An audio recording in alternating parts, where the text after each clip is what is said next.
एक बुद्धिमान राजा था। उसका काफी बड़ा साम्राज्य था। उसके राज्य में प्रजा हर तरह से खुशहाल थी।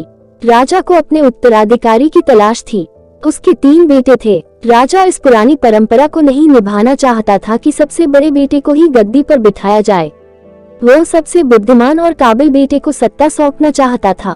इसलिए राजा ने उत्तराधिकारी के लिए तीनों की परीक्षा लेने का फैसला किया। राजा ने तीनों बेटों को अलग अलग दिशाओं में भेजा। उसने हर बेटे को सोने का एक एक सिक्का देते हुए कहा कि वे इसे ऐसी चीज खरीदे जो पुराने महल को भर दे। पहले बेटे ने सोचा कि पिता तो सठिया चुके हैं, इस थोड़े से पैसे से इस महल को किसी चीज से कैसे भरा जा सकता है।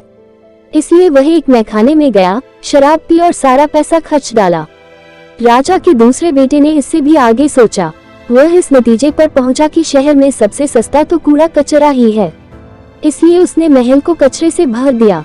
तीसरे बेटे ने 2 दिन तक इस पर चिंतन मनन किया कि महल को सिर्फ एक सिक्के से कैसे भरा जा सकता है। वह वाकई कुछ ऐसा करना चाहता था जिससे पिता की उम्मीद पूरी होती हो। उसने मोमबत्तियां और लोबान की बत्तियां खरीदी और फिर पूरे महल को रोशनी और सुगंध से भर दिया। इस तीसरे बेटे की बुद्धिमानी से खुश होकर राजा ने उसे अपना उत्तराधिकारी बनाया। इस हिंदी कहानी से हमें यह सीख मिलता है कि बुद्धि से कुछ भी पाया जा सकता है।